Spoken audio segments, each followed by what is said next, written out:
stuff and sneak up to the window and like. It's part of the whole charm, I suppose. Yeah, it is. Okay, I'm going to start.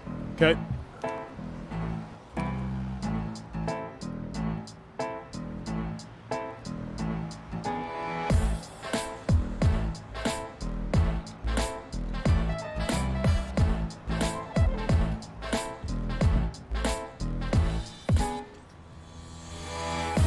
Hello and welcome to The Moon Underwater. I'm Kelly Daniels. And I am Steve Jones. And today we have a very special guest. This is our second recording in Los Angeles. Yep. And this is our very first non-alcohol drinking podcast. We're doing coffee here, and we're here with Christine Sneed, author and Substacker and educator, creative writing professor, and you're about to go to Bordeaux, France to do.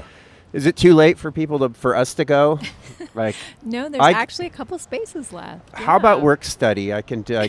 I'm a pretty good cook. I mean, maybe not for Bordeaux, France. I would actually, I think you are. I think that's, Yeah, you could actually go you probably could teach for them because you certainly are also a writer and professor. Did you all hear that? In. I just got hired Yep. for the gig, and it's recorded, and so that is basically a contract. Now he'll say, you're going to agree to my terms later. Yeah.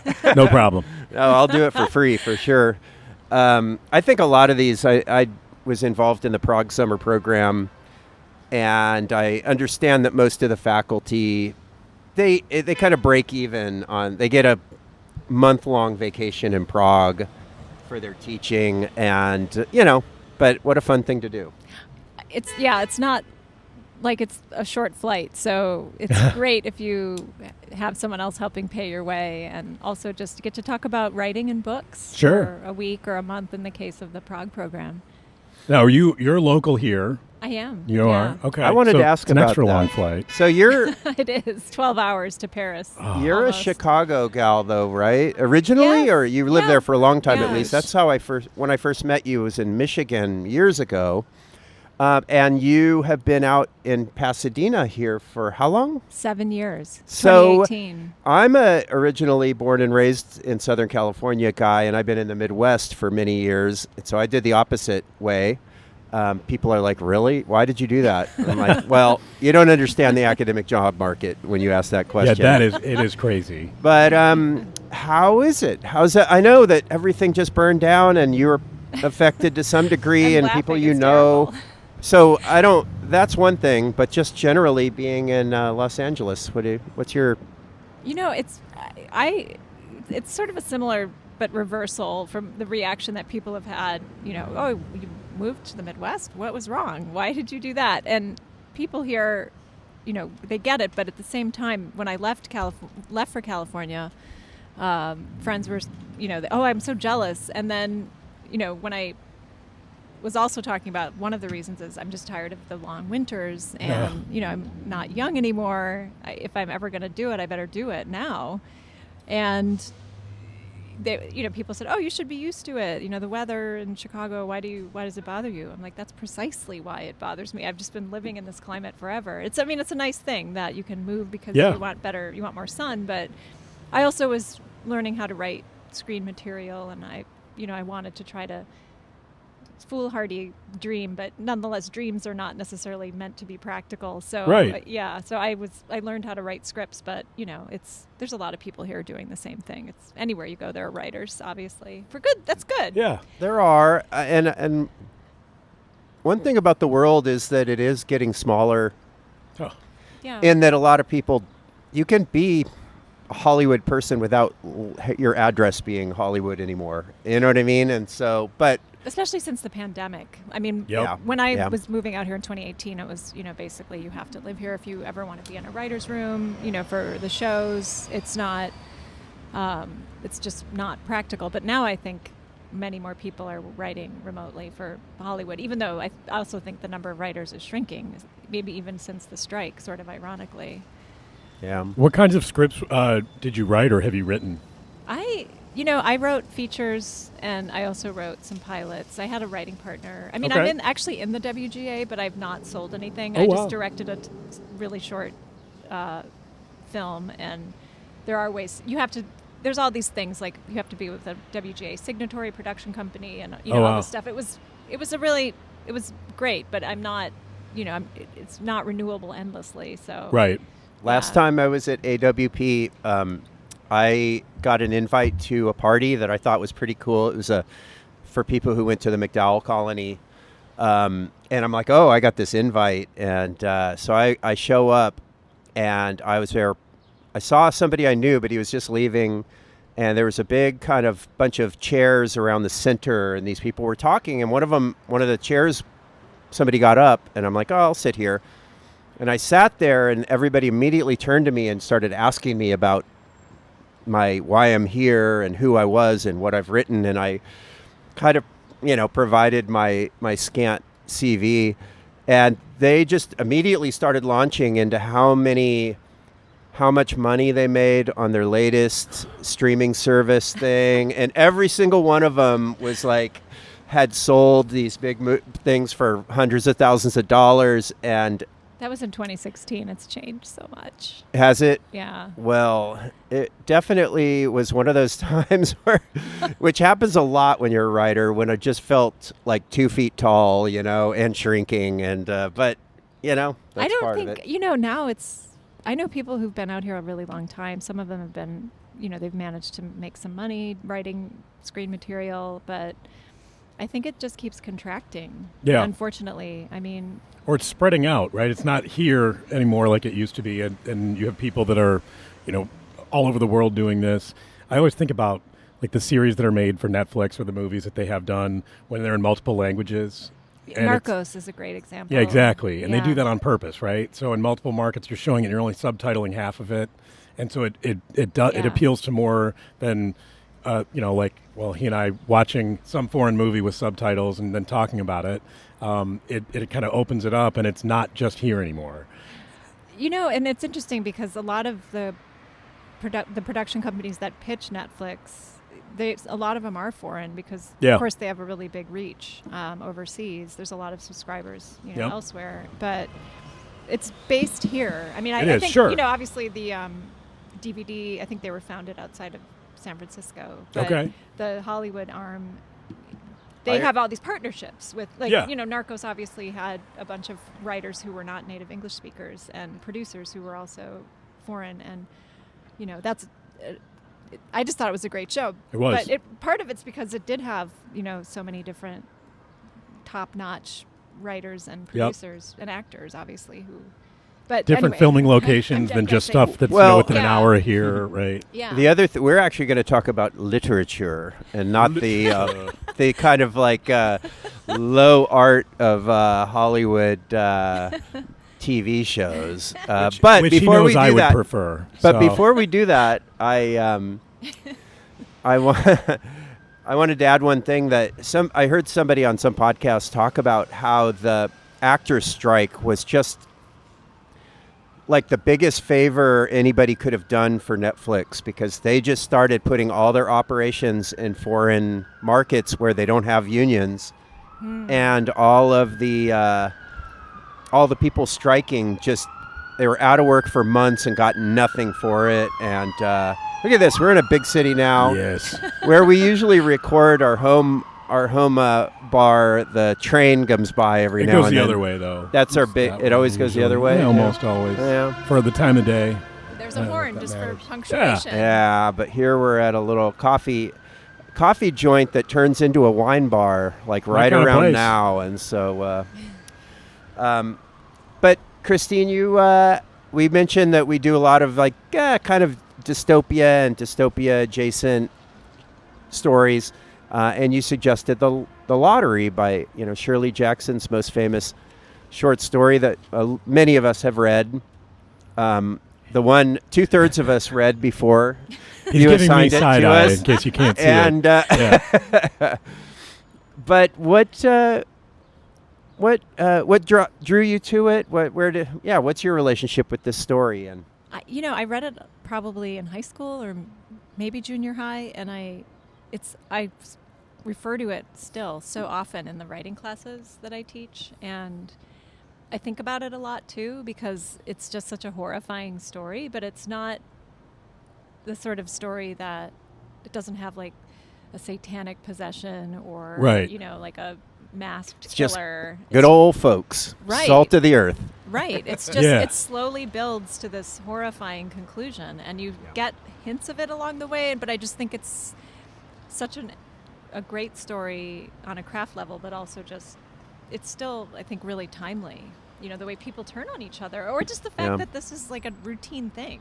This Old Man ritual. Watson was a real pain in the ass. Like I know. Yeah, 77 years. Yeah, and he never drew it, and you're just like, that's lucky. that's the guy that needs the black mark. But Right. I know. I had the He's same ma- impression. I Yeah. had the same impression. So if you haven't read it, it's, it builds. They start with, today was the day for the lottery, and they got rid of the old things, the old, the box to keep everything in, and what ends up happening is you don't know what it is right away, right? And so this is your first time reading. When did you figure out what was going to happen? Right when it started, I was like, okay, so this is very Hunger Gamesy. I was like, this is I'm like, maybe Shirley Jackson wants to come back and get paid for that movie, because it felt like that. And as I was making my way through it, it didn't occur to me, the stones that were there, the little kids are filling their pockets with them. Yeah, and they one can't of them, wait, man. Yeah, Yep. it's wonderful because on your first read, it's just part of the atmosphere, and it's that perfect setup, but is not at all obvious that. Not at all. That's what It's they're a good gonna. slow slow burn in a short story. I think would be really hard to do, and as you're getting through it, it's like, okay, and one person's grabbing, okay, and then the next family, and then we're down to the end, and it was good because it was tense. It wasn't super long to build the tension that was built. I thought it was great. It's like a master class in suspense. Yeah. And it's mostly summary. I mean, there is a bit of dialogue, so there is. I mean, it's also a scene. The whole thing is a scene. It's just a very short period of time. She has, it probably takes place over a couple of hours, and it's really well contained. I had odd thoughts on it as I'm reading it. All so right. I was a stats guy in college. I'm a data guy now, and I'm like, how do they decide the order in which they're going to draw? Like and your odds are better if you're drawing first than if you're drawing last. Wait, why would that be? Because you're more likely to be taking out the non-marked paper first, all the way to the end, and and your odds get bigger and bigger that paper is still there, and You'll draw it. And so I was like, well, that's but I don't see. Okay, I guess I don't understand. I don't understand the stats. That's just my brain isn't equipped to. That's all I could think about. But there's one of them. Wait, but there's one. There's 300 people. Yeah. 300 pieces of paper. One black dot. But why would the order change your likelihood of? Oh, so first family picks. Probability now is you have 1 in 300. Yeah. They take one out. You now have 1 in 299, because it's probably not going to be the 1 in 300 that But is. it could be. Could be, but it's probably not. The probability is low that it is. But no one looks at it. So it seems like you all have the equal amount of chance But you to don't. draw it. Yeah. But right. Technically you don't. Right. Ah, interesting. They do it. I think they did it in alphabetical order. But if they do that every year, then the people at the beginning are better off. The Always. Abramsons are never going to get Well, stoned to death. Old Man Watson is at the end, and he's lived for 77 Yeah. years. So maybe my stats are off. Esteemed listeners, you have to tell Well, me. here's the other thing I was thinking is, well, first off, why would you live in a place like this? And that's part of the question of the story, I think. Why do people put up with what they're born into, and why do people keep doing it? But I also thought every town does something like this, except for a few who are just getting newfangled and getting rid of They it, got rid of it. or questioning it. But like, you definitely, if they kill one person per town, right? I'm going to New York City. Yes. I mean, Yes. I think You're good. I'd be fine with it if it was New York City, because one person out of 10 million. You're like, all right. Yeah. Yeah. But So yeah, you want to move to a bigger town, and it really does seem like it's an argument for urbanization. Right. And so it is really interesting too in that I don't know a ton about Shirley Jackson's biography. There was that film that came out that starred the woman who's the star of The Handmaid's Tale. Oh, I can't remember her name now. She was also on Mad Men. Yes. Elizabeth Moss. There you go. She played Shirley Jackson in this biopic about her. And Shirley Jackson, I think, was either she was bisexual or she was gay, but she was married and to a man. No surprise, since it was, she died, I think, in the 60s. But she also had a lot of psychological challenges, and I also think she was, I don't know if she was, she had an eating disorder, but she wasn't anorexic. She was, morbidly obese and really low self-esteem. And I think she was often writing about like misogyny, and there's this is definitely a patriarchal town. Yeah. And I think that was I haven't read much of her work because she really did write horror, and I rarely read horror if I can avoid it. I've read her before. I don't know what. The Haunting of Hill House. They did that limited series on Netflix too. Okay. Which came out a few years ago. Okay. I probably have seen it. I think it was sort of mixed reviews. I didn't watch it because I heard it was quite scary. So I was like, I can't see this. I just kind of randomly read a novel by her the first time I've ever done that. And I just got it. It was like this... first time you ever read a novel? A novel by her. Oh. And it's called We Have Always Lived in the Castle. Oh, yes. Yes, I read the opening. It's great. It's wonderful. The first line is like, I don't like to wash, and I do this, and I sleep outside, and everybody in my family except for my sister and my uncle are dead. And it's a wonderful story, but it's about a kind of provincial little town who are just really hateful and terrible to outsiders.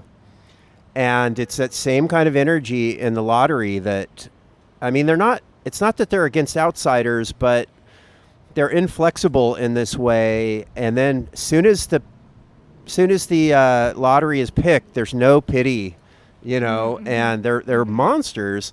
I didn't even get that her husband felt particularly like, he's like, well, oh, well. He's backing away. See another one her. go, but we're gonna. So Shirley Jackson was the wife of a professor in a small town in Maine, I believe. Is that right? I think, New England. I New don't England. Remember. Yeah. And the town was very much the town and lottery. The lottery was based on where she grew up or where she lived. And I guess being the wife, so Jonathan Lethem wrote the afterword to the novel. Oh, interesting. So I'm getting most of my information from that. But she really had a terrible time at this little town. And you all right there, Steve? Not really. Yeah. Well, she was a genius. She was a genius. Yeah. It's this thing. You need to twist it. It's this one.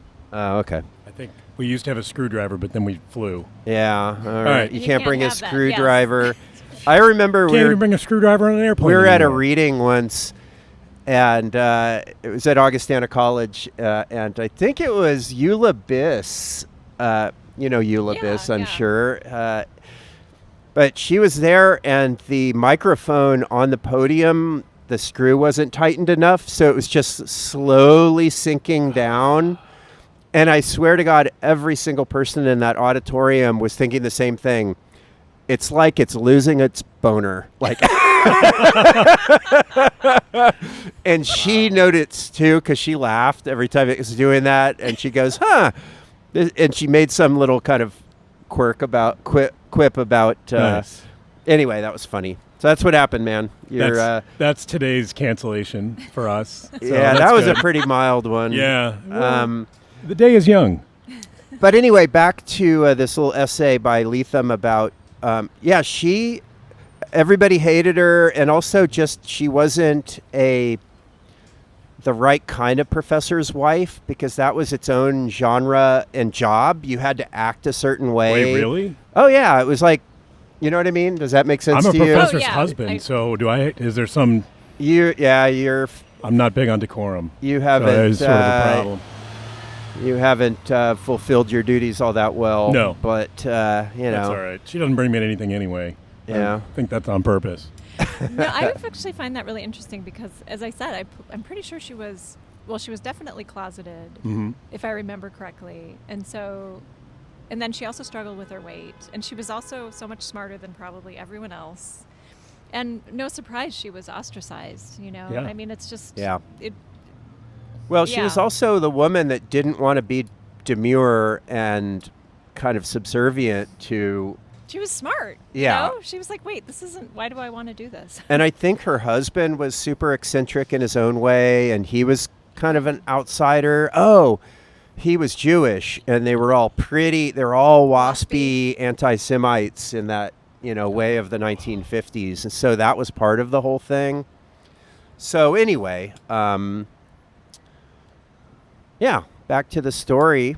And the New Yorker published it. I mean, that's what I wanted to say. Yeah. Yeah, they published it in 1948, and so post World War II, everyone is, trying to pick up their lives. Probably many people had lost family members, or at least were affected by the war, and it just didn't seem like a time that would be particularly open to alternate views of the world, and anything but the sort of heterosexual family unit, 2 kids, So this story, and this is something from that article, the New Yorker got more hate mail for that story than any other short story in its history up to today.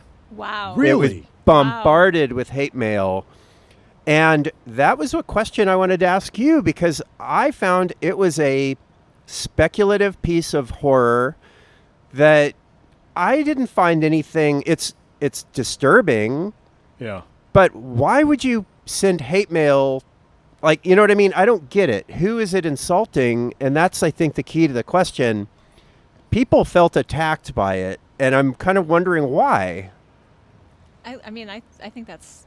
Steve, were you going to say something? No, because I can't... I think it's because probably I'm guessing, who knows, there's probably many different reasons why, but it strikes at something perhaps really primal in our human character, just like and also, part of it is that you can turn on people who you actually were close to, like your neighbors. It just happened, right? We're talking World War II. That was a thing that happened all over Europe. Yeah. So not unusual, and people probably don't like to think that could be me. And look at what's happening now. The fact that people are, it's just, we don't know what's coming. Right. Yeah. We can speculate, and we probably will be accurate, but it's horrifying. And no, I think I was thinking about the Nazis too, like people informing on their neighbors. Oh, and, now of course a lot of us have Alexas in our houses. We just don't know. Like, it's our dystopian world is not that different from the other day. We were talking about something in our house, and it was about getting a new bed for one of our kids. And we were talking about it, and I was like, all right, I don't want to think about it right now. And I go on my phone, and I open up the first web page, and we do have an Alexa, and right there it says, IKEA bed sale. Click here for, and I was like, that's not normal. Listening. Yeah. It's definitely listening. And they're like, no, it's totally not. I'm like, it definitely is. That's not an accident. No, it isn't. Yeah. Okay. Kelly, I don't know. I was trying to think of parallels, like you were all saying, and I just thought of the Rwanda. The Tutsi and the Hutu. Yeah, that whole thing. But I also thought of Stalin's regime, that family members would kind of tell on each other because to save themselves. And so I'm fascinated by Chernobyl and the show, the history, the whole thing. And one of the things that came out after the fall of the Soviet Union was they had like 50 some odd employees of the KGB that were working there at that plant. And it's like, you think one? No. It was 50 plus, and some of them were not paid informants. They would just rat on people that were there, and other people were in fact paid by the KGB and worked there and were like installed into positions. I'm like, there it is. And people accepted it because that's the way it's always been, which is sort of like this, right? Sort of like the beatings will continue until morale improves. Yeah. What is that from? I can't remember that. I don't know. I like it. Maybe it's yours. It's a Kelly No, I Daniels don't think so. Can I go with Monty Python? Something like that. That's hilarious. I love them. But one thing I was going to say though about Steve's comment regarding the phone or the Alexa listening. Yeah. One time my partner and I were driving through a town near ours and we went by a retirement facility and I said something about, because there's a family member who we were hoping would maybe consider assisted living. Then I get home and then I'm looking at my email and there's like a flashing, a retirement community, nearby. And I was thinking, this is really not That's great. super and it was weird. just my phone. Like it wasn't even near me. It was probably sitting in my handbag. Well, and it's with you, right? So they know where you're driving by and they're picking up other things. Yeah, I don't like it. Me as the tech guy. It's creepy for sure, but then also we just get so used to it. We're like, we're surveilled at all times. In the water, it's the frog gradually being boiled alive. Yeah, dude. Yeah. But also just like people putting really strongly worded messages on social media, and now they're just going through that stuff and picking people because of what they wrote on Facebook, which it seems like that's something that, I don't know. I mean, joke's on them. I don't write on Facebook. Yeah. So, I mean, I do think there's something wise about not posting. And I don't post political stuff on Facebook because I don't want to get... I've never convinced anybody of my opinions, and I don't really need to have people that already agree with me. You should start with strangers on the internet. That's a no? Yeah, right. But it's just becomes this shouting match, and it's just infuriating. Yeah. But now it's a real, you could get hauled off, especially if you don't have citizenship. But at what point are certain citizens going to start getting pulled off the street? And it feels like we're certainly going in that direction. Yeah, that's weird. So the people, we're in the part of the plot where the kids are gathering the rocks. Right. And we haven't drawn yet, but anyway. Right. I don't want to do too much of a one-to-one comparison between our plight right now and the lottery. The lottery. I mean, in some ways, when I read this, and I was just thinking about the sociology of it, the anthropology, I suppose, and I don't know that anything like this actually happened. I feel like what happens is other groups get scapegoated. But here's the weird thing about the lottery. It really is, at the very last lines are, it's not fair. Yeah. It's not right. Mrs. Hutchison was protesting that. Tessie. Before and their stones are hitting her in the face. Name, you're right. I was thinking on the one level, it isn't right. But on the other, it is kind of fair. Well, it was because everybody has one. I mean, even the guy. Said anything in the years leading up to that, or if that was the first time, I was like, "Whoa, hold on a minute." Oh yeah, because now it's me. I feel like in real life, what happens is the people in charge of the lottery will never pick their own card. It's only some group that can't defend itself. Right. You know, the Jews in Nazi Germany were not. Everybody who wasn't a Jew didn't worry about it. Right. They were like, oh, in fact, I get to get my neighbor's house now that they dragged them off. And they kind of gave away their goods. So I think on that level, it doesn't strike me as a plausible direction. I mean, then again, I think just the weird superstition of it seems like, I don't know. We talked about the ones who walk away from Omelas. Oh, yeah. Who wrote that? I can't. It's not. It's Ursula K. Le Guin, and you know the story.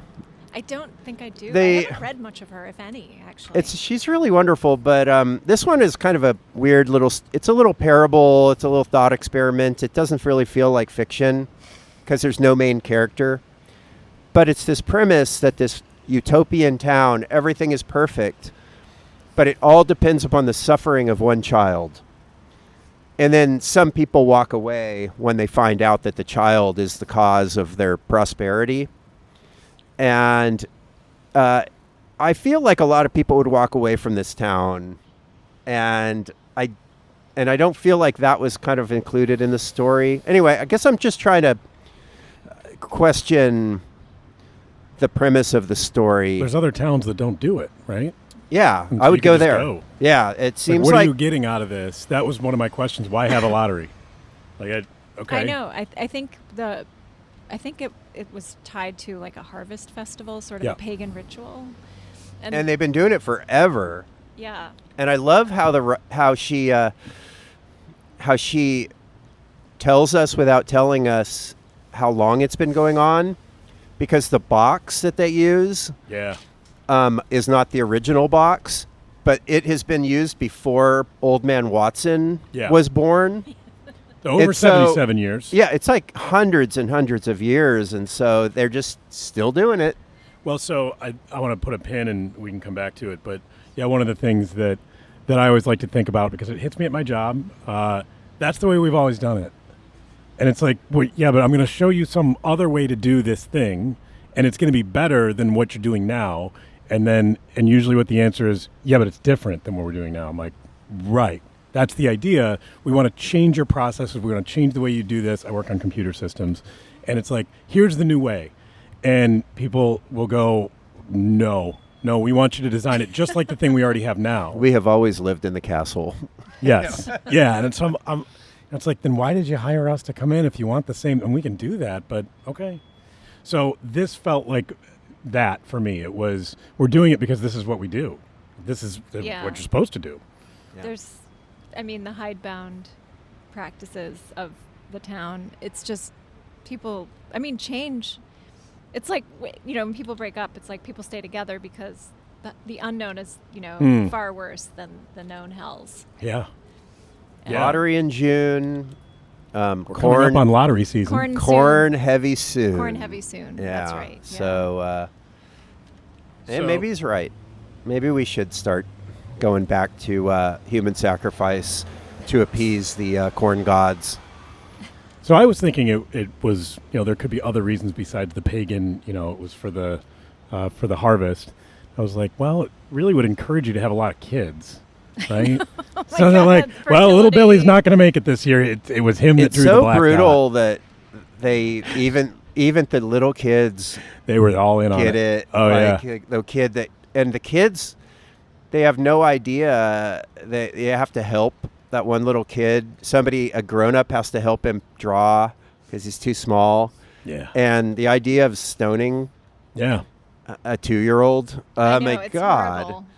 it's intense. Or a 2-year-old doing the stoning. That's Yeah. also, You know, I had to say, I didn't mind that it was Tessie. Like, she she was extra mouthy. kind of had it Yeah. coming. I mean, she really... That's not fair. I can't blame her. I would be horrified too. No, I wanted to That's know true. how other harvests. I think they implied that she was not stoic, and other people had been stoic. Okay. Yeah. I think there was that implication at near the end. Her husband is like, be quiet. Like, kind of take it. I would definitely... I don't know. Every one of us who reads this would just go, I would leave before lottery drawing day. But that's maybe the point, is that when you're in it, you don't leave. And if you've been lucky, like Old Man Watson. 77 times. Yeah. Then you grow, you really believe in it after a while. Like, Right. yeah, it works. We're only I getting think- rid of the bad people. But I think also it's just like the bystander syndrome in a way, or the bystander phenomenon, where people assume, I mean, it's not the same thing, but it's close in that people assume, oh, someone else will help, And Yeah. we watch horrible things happening. And Like the think, Seinfeld finale. When they You're wouldn't help the right. guy. That's right. I Yeah. forgot about We talked that. about that on one of our Oh episodes. my God, that's so funny. That was not the best show. Like the best. I mean, it was a great show, but it wasn't the best finale. Oh, you should go watch you should go listen to our podcast on it, because I disagree. Ah. It was a great finale. Really? Yeah. For a number of reasons. That was Steve's pitch. Yep. It was our really controversial take. Super. Yeah. I hope to see it again. It's been 28 years, I think. Yeah. Right? I remember 97, I think, was, Yeah. So. I kind of liked it, but I also wasn't going to say that it was a great finale. I don't know. It's a bit of a shaggy dog. Oh, yeah, but Yeah. it was fine. But No, I mean, I didn't hate it. I know a lot of people had a very violent reaction. Like, oh my God, that was the best show ever, and that was a terrible finale. You can't end a show like that, right? do you know? They all went to prison or Yeah. jail or They something. went Yeah. to jail for 2 years. That's hilarious. That is a precursor to Curb Your Totally. Enthusiasm. Oh, yeah. Tone-wise. Yeah. And then they're sitting around in jail still arguing about the same stuff that they were arguing about before and talking about the same, like nothing's really changed. They got in all this trouble. They didn't change at all. See? Right. It's great. Because that's how all the shows were. These horrible things would happen and it'd be like, well, whatever. They didn't change. They didn't. Now this big thing happens from all the little things that they'd done anyway. I actually want to see Larry David and Jerry Seinfeld write a version of like the lottery in a Seinfeld episode. Oh, yeah. That would be really interesting to see what they do. Oh, yeah. Mr. Daniels. I was just looking at my notes and I was thinking about what made this so brutal and kind of shocking, even though you kind of knew what was coming, was the fact that it was stones. Yes. And not, out of all the ways to kill people, the guillotine is very bloody but pretty painless. Pretty quick. And with any luck. Yeah. But stone. Hopefully you don't have to go twice. Well, there's that whole story about somebody who was like a scientist of some sort was being. He said that to one of his like students, like, watch me, and if I'm still aware after they cut my head off, when they hold it up, I'm going to blink 3 times. And he did. His decapitated head was picked up, and he blinked 3 times for the. Maybe that's apocryphal, but that's the story. I've never heard that. That is really horrible. It is and pretty fascinating. Yeah, I bet you it'd be disorienting to. I don't think he lived much longer than that. No, just a couple still, seconds maybe. Oh my God. Your brain is still kind of working, Yeah, and the rest of you yeah. isn't. But But the fact that he even remembered after the horror of having to put your head on the guillotine and then he probably saw his student and goes, "Oh yeah, right." Like, you know, yeah. don't. The last thing I'm going to do is, and that's it. Oh man. But yeah, the stones. I feel like that's humanity's first weapon. That's Stone Age. That's how you. Or your arm. Oh yeah. Yeah. Old school. And the fact that that's how they kill people in this really kind of gets at us. And I feel like the reason why people would have not liked this or complained about this story, I could really see it being maybe it's just today's political environment that I'm kind of reading into or projecting on then, but it felt like it was a diss on small towns. Like, this is how you hicks are. Yeah. Like, because you didn't feel like these weren't city folks. These weren't educated people. These were salt of the earth. And it was kind of saying the salt of the earth are terrible, and it's kind of like. Where's their critical thinking? Where are their critical thinking skills? Yeah. Right. I just watched the movie Hoosiers about Indiana. I haven't seen that since it came out. It was good. It was on the. Gene Hackman. They played it at a movie theater. Because of Gene Hackman dying. Yeah. Oh, man. It was good. I brought Thanks Oliver. for the invite. Jeez, man. Steve can get a little possessive these days. It's you like have to go hang out with your own kid? You call me? God. But it's about Gene Hackman shows up to coach this basketball team in the middle of the cornfields, and everybody in the small town are terrible to him. They're small-minded. They're cruel. Sounds like Friday Night Lights, too. And yeah, it is like that. Friday Night Lights is kind of a riff on that same thing. Yeah. And that whole idea of like Midwest nice or Iowa nice. I was thinking, from California, and I got there and people are talking about, I think what Iowa nice means is not nice, like mean. Really? I do. No, I don't find the Midwest friendly at all. Take it back. I think people that have only lived in the Midwest think it's friendly, but they just are missing context. People are nice in other places. I have a friend from Massachusetts that swears people in Boston are nice. And I'm like, there's a lot of things people in Boston are, but nice is not at the top of that list. Like we're just they're willing to tell you, huge chunk of the country. Get the fuck out, Boston. Yeah. Kidding. Love the city. The people are entertaining at the very least. So, It depends. I mean, Yeah. it's like when I was a French major in college and I studied in Strasbourg, but I remember everyone who didn't really know anything about France just if you're going to Paris, everyone's so mean there to No, tourists. they were great. They're not. They're not. Anywhere you go, there's going to be people who are not nice, and there's probably some people who are. So it's just.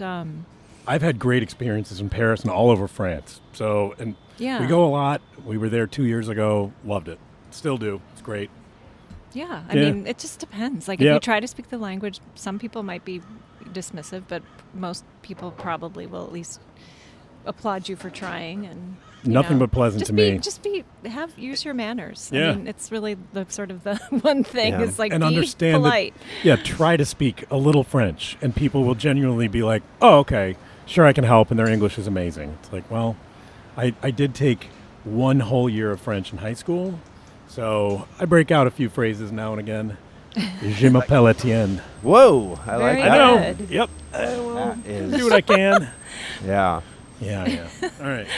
So are we wrapping up on On the lottery? the lottery? I don't know. Is there anything else about These are my it? notes because I our viewing was public going to needs chime in know. about the whole, especially since I started this by maligning the good people of Iowa and the Midwest. I just took care of Boston for you. I know you did. I just feel that there are different codes, speech codes of, like in the South, everybody is over the top, kind of sweet, but they'll still backstab you.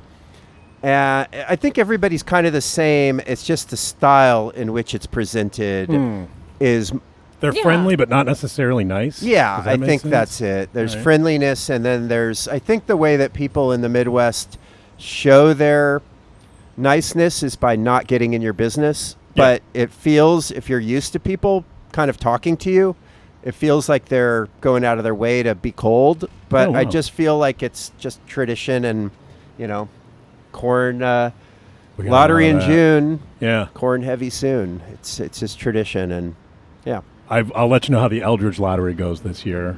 So Yeah, there's not that many people there. That seems about the right 6,000. size. Yeah, good. 1 in 6,000. Those are pretty good. And it's one family, and I got 2 kids and a wife. So, like, even then, my odds are, even if we pick the thing, I'm Yeah. still 25%. That's true. Only having one kid was really a mistake. Yep. It turns out. Yep. Now that I'm thinking about it. See? Yeah, it was to drive having more kids, because then your chances, one of your kids will survive. Like, sorry, Oliver. It's a good, an agrarian society. That's Yeah. obviously why a lot of people had a lot of kids so Yeah. that they could farm the land. But now there's not that many. I mean, there's mega farms. Right. they're not being also- farmed by kids. No. But also pre-vaccination and pre-germ theory, pre-antibiotics. Oh, yeah. You pretty much, I think kids had like a 50% chance of making it to age 12. And so you had Oh, to yeah. have 10 so that 5 of them would live. And it was Good time to be alive. yeah. Yeah. If you make it, then you're a winner. Right. But no, kind of a drag. Not enough to have just been born, right? Like, Yeah. you might not make it to the age of 12. Yeah. Oh. All right. I'm So looking Shirley through this. Jackson, the lottery. There's got to be a movie version of it, right? There is, I think. Yeah. I think I saw You somewhere. probably just do it literally, just kind of follow the story, right? Because it's Literally. it's very simple. Well, I mean, a literal interpretation kidding. rather than, kind of going off on different directions. Yeah. It would, unless they're adding a lot of backstory, it would have to be a short film, I think. Okay. Unless you're doing like the stone by stone, it would Right. just be horrible. Yeah. Oh my God. This movie went really slowly. 'cause Oh, it's no, an I think it was 18-minute like a read over 2 20-minute hours. thing. It was Okay. a short film. Yeah, I was I going to think- say, I can't imagine. Unless they were if you were going to write it as a feature, you'd have to add Yeah. a lot of other things, a lot of Yeah. other scenes. Yeah. For sure. So you have business to do. You're really in demand at AWP here. How's it been going so far? You think so? No, I mean, yesterday was busy, but it's been fine. I had a panel yesterday morning, and then I co-hosted a reading for Northwestern and Jackleg Press, which is a new indie press, and then the Chicago Sunday Reading Series. I don't know if you know Simone Munch and Kenyatta Rogers. They're poets, and they teach in Chicago. But we had 12 readers. It was a long reading. Yeah. It was Wow. very nice, but it was long. Yeah. And then I've just done seen people that I don't see that often, like you, obviously. I haven't seen you in a while. So, I know. It yeah. has been a while. Yeah. Several years. Where did you guys run into each other before? Kalamazoo. You did a reading at Michigan News, right? Yeah.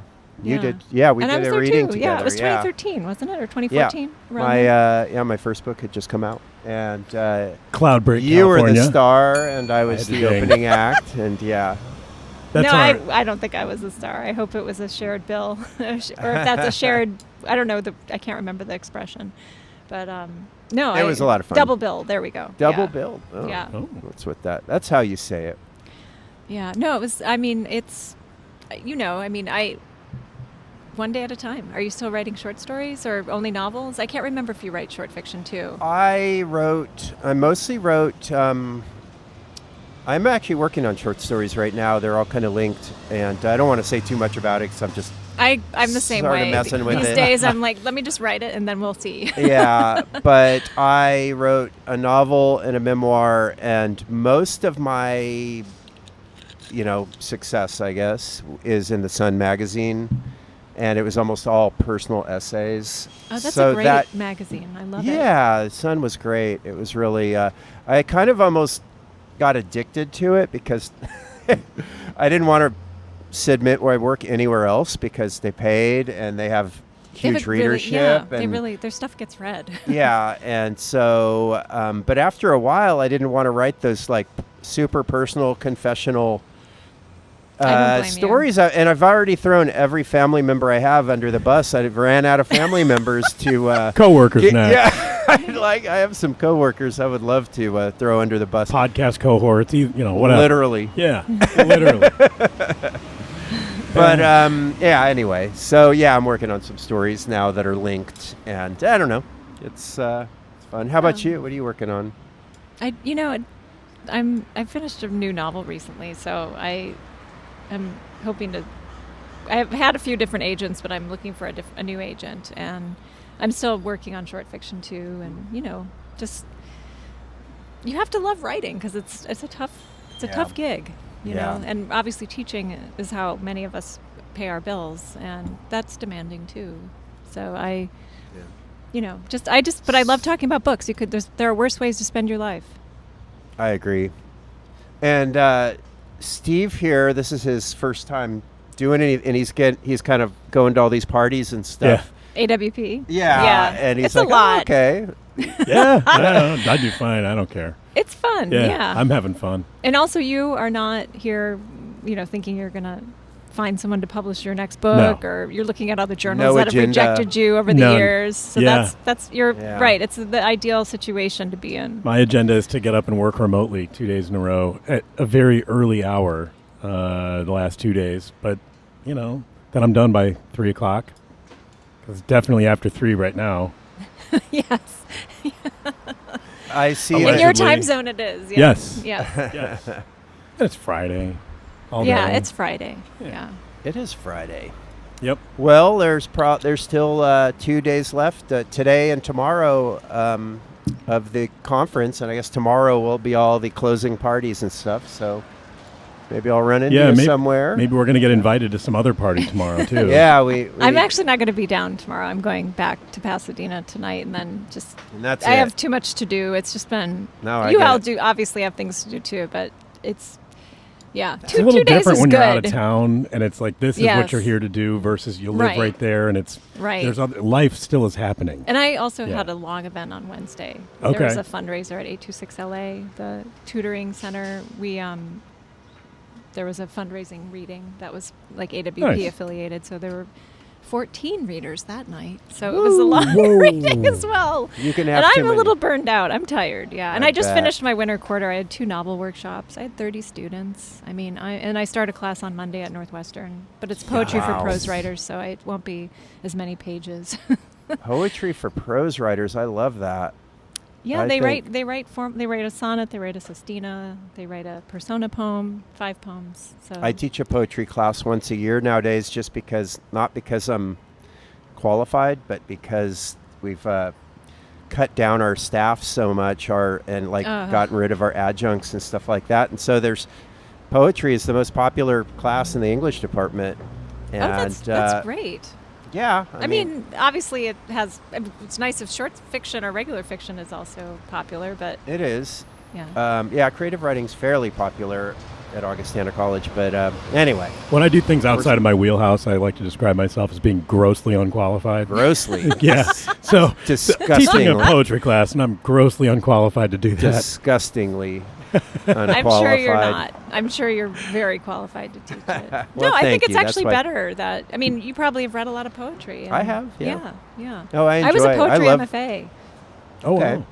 Yeah. But what You were you still- going to say? No, I'm sorry I nothing, interrupted you. I was just saying, I was just going to say thank you so much for, finding time for us here. And you also Really walked all the appreciate way it. down to Oh, gosh, it to was our so little- From nice. I know. Pasadena, that's a from walk. Pasadena. 12 Yeah, miles, yes. That's right. Oh, have you learned how to surf yet since you've been no, in LA I for 7 years? haven't. Have you tried?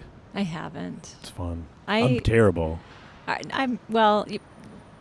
Maybe you're hard on yourself, but maybe you're describing pretty yourself bad. accurately. No. I don't know. I don't have the shoulder strength to I'm do it. too but- old now because I just would be Yeah. thinking about sharks. So, because, Yeah. What I've heard about surfing and sharks is that if you start thinking about sharks while you're out there, just come in because you're not having fun anyway, and Right. maybe you are sensing something. Like, Right. but either way, it's just it just is a message to, go You're into the shore for a while. Yeah, And, yeah. listen to it. But, my partner, I guess, Steve, you run marathons, or maybe Kelly, you do too. I can't remember. I don't. You're right. Were you a cyclist? Or yeah, are I a ride cyclist? bikes. Okay, I do a yeah. lot of long distance bike riding stuff. Yeah, so my partner, before the pandemic, occasionally ran ultra marathons Oh, and man. trail races out here, and we did some in the Midwest too. But so that's more of the sport, Yeah. running. Yeah. But we have my partner's sister has a son who surfs pretty regularly. Okay. He's in his mid-20s, but he's been doing it for some time. Oh, yeah. But they're a little closer to the ocean. It's lots of shoulders. You don't where I'm good, and I swam and stuff a lot growing up, competitively. It's not the same when you're on a board, like that. Your core too, Oh, it's man. so you really you It's- have to be strong. I Yeah. mean, It's like learning a foreign language. If you don't learn it as a kid, it's hard. really hard. It Really really hard. is. You have Yeah. to put Did a you lot of surf, effort. Kelly, growing up out here? Not really. Well, my book is a little bit about that. He was and, a sponger. yeah, I was more What's a sponger? bodyboarding. Oh, okay. So I got more into that sport. I just, was better at it. It's a little easier to learn. And my It's surfing, yeah, my dad was a big time surfer, but my parents were divorced and I was with my mom. And so I didn't really Oh, okay. practice, but it felt like I should be good at it or know how to do it, but I never did it. And so I had a really kind of tangled up feeling about surfing and all that. And so that's kind of but so I ended up sponging, which is just so uncool. That's why I And used the term. apologies to all the spongers out there. I was a sponger. You're a sponger? Yeah, it's- because it's quick. It's like a quick payoff. Yeah, for, you but know. also you can. There's like gnarly spongers who yeah, It's not catch easy, I'm huge sure. waves and It's do all scary. kinds of tricks and stuff. And so Oh, it's yeah. its own sport. Did but- you? Oh, go ahead. No. Go. Did you guys both read Barbarian Days? The I William haven't read Finnegan. that. I should book? have. I should read it, but no. I haven't. Is it good? Well, Adam, my partner, read it. He really liked it, and I started it, and then we moved out here, and it ended up sort of just falling by the wayside. But What's I it really about? liked what I read. It's William Finnegan, who was a New Yorker writer, Uh-huh. but he grew up here, Okay. and he was an avid surfer. Oh, wow. I thought he grew up in Hawaii. Is that Part of the time he was a kid because his dad worked in the industry, and Okay. his dad did something with Hawaii Five-0. Oh, that's cool. okay? I don't know if he was a camera operator or producer. I can't remember. But he also they lived up near Ventura, and they were down, I think, near San Diego as well. But also, they Nice. just, on this, Pacific, the Southern California coast. Yeah. So. Right. But in Hawaii, he was there for a little bit. But I think you would probably really enjoy it. I'm sure I would. Yeah. He won the Pulitzer for it, and it's just Yeah. this really readable, interesting. Yeah. It's just really. It was I really. think I was what I just read was really good. envious of the success of the book, and I that understand. and like, yeah, I get it. and I get he's it. like born in anyway. No, yeah, he just that he guy. probably also being a New Yorker writer, it's rarefied air. I mean, Totally. it's a Everything great worked thing. out for that If you can, ironically, it's like people who have all the visible signs of success. It's like, are they happy? Sometimes, not Never. always. No, I'm just going to tell myself that they're miserable. And I swear to God, like Elon Musk seems to be the most angry, I know, aggrieved, and unhappy person on the planet. And it's just, I'm It's sure so not on the sad. planet, It's but so it's sad. weird how angry that guy is. It's like, man, things have kind of worked out for you. How about? I remember Michael Lewis in 2016 after Trump won that election. He was at he lives in I think he lives in Berkeley or Oakland. He'd written, or somewhere I heard him talking about how he was at one of his kids' schools answering the switchboard, and then there was some conversation about the election, and he's like, I don't know why the people who voted for Trump are so angry. They are the winners. Like, what are they so mad about? But it is so interesting how, just the people who are the sort of visible, the people who've succeeded they still feel like they're being attacked, and it's just so ironic. Yeah. Indeed. Anyway, what that's not a happy conversation. You can cut it. No, we don't cut anything. Yeah. So your poor listeners. We've talked about it. We've talked about cutting stuff before. And it's like, nope, we're gonna leave it. All right. You have the problem with cutting it is that somebody has to do it, and that somebody is me. Or me on the video. Yeah. Oh yeah, you have the video. Yeah. That's right. So you got to go somewhere, Christine. Thank you so much. Appreciate it. I had That a was great way fun. time. Yeah. I had a great time. Thank you yeah. both so much for asking. It was fun to talk about the lottery. Let's. I Hit it. think it's this one. We got to get a screwdriver. I don't know. We do need a screwdriver.